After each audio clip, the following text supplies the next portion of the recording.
Hello everyone. So today क्या होता है बे? Hello. So today I'm going to talk about the second chapter of the book we are reading, Thus Spoke Zarathustra, and the name of the second chapter is The Academic Chairs of Virtue. In this chapter, Nietzsche talks about virtues and how to lead a good life and what it means to not a good life, but what it means to lead a life. So, in this chapter, Zarathustra is listening to a wise man talking about how to get a good night's sleep.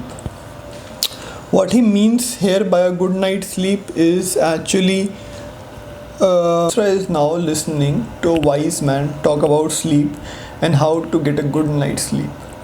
What he means here by sleep is how to lead a happy life and how to go to bed satisfied and happy, right? So the wise man believes that one of the main goals in one's life should be to achieve self-contentment. Happiness and life without suffering should be the main priority. Here we meet with the idea of self overcoming in order to get a good night's sleep. But this is not what Zarathustra believes in or Nietzsche believes in. Nietzsche believes in self-surpassing. He believes in there is more to just life than just being happy and satisfied. So the wise man talks about how it is an art to get a good night's sleep and how you should be awake the whole day to actually sleep good at night. He doesn't mean it literally, but what he means by being awake is different. So he talks about the 10 commandments that you need to follow to get a good night's sleep. The 10 commandments are like virtues that you must have to be happy in life or satisfied, right? To be in a state of non-suffering, as they say. So what he talks about the 10 commandments. The 10 commandments are like 10 times a day you must overcome yourself. 10 times you must reconcile again with yourself.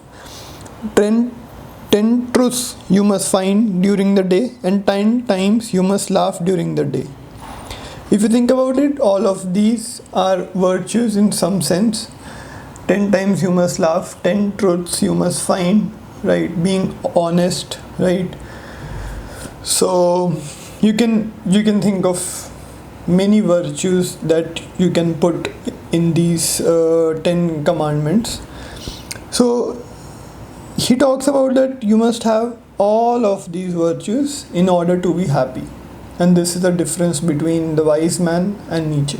Nietzsche thinks that you must have a single virtue that is just your own. You shouldn't give it a name, and we will talk about it in the 5th chapter. But here the wise man says that you need to have all of these virtues in order to get a good night's sleep and to be happy in life, right? You need to have virtues. But he also talks about that you must also put these virtues to sleep when you go to sleep, because virtues have a tendency or a habit to conflict with each other, right? If you think about it deeply, you might notice, and you see that in your life also, that often your virtues conflict with each other. And so the wise man talks about that you should, when you go to sleep, you should also put your virtues to sleep, because they have a tendency to quarrel and conflict with one another. He believes that see, wise man goals is to be just satisfied, right? So he doesn't want the virtues to quarrel between themselves and doesn't want you to be very self-conscious. So he also talks about that the wise man wants you to have a herd mentality and doesn't want you to question authority. He wants you to make friends with your neighbors. He wants you to have a good name and some treasure at the end of the night, but not too much. Peace of the mind is the main priority. and if you have lived up to all of these virtues, then you will have a life of non-suffering. But Zarathustra, on hearing the wise man, calls him a fool and disregards his teachings, but not completely, right? Zarathustra says that if life has no meaning and if he has to believe in some nonsense, this would be it. What he means by this is he thinks and he believes, Nietzsche believes, that the earthly life has a meaning, right? The wise man doesn't preach or talk about afterlife, but Nietzsche believes that this earthly life that we have has a meaning, and there is more to us than just being in a state of happiness and satisfaction. He finishes by saying that his teachings will help everyone realize that this way of living, where one's goal is just non-suffering and is not enough, and there is more to life than that. We will see this in the fifth chapter, Joys and Passions, on what are the views of Nietzsche on virtues and what kind of virtues you must have, and how that works out.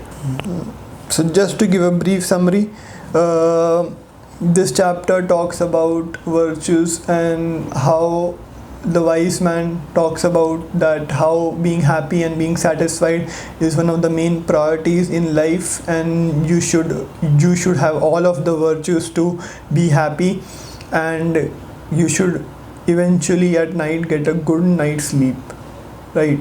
But Nietzsche doesn't believe that. He believes that there is more to life than just being in a state of happiness and non-suffering, right? This earthly life has a meaning, and there is more to life than just being in a state of happiness.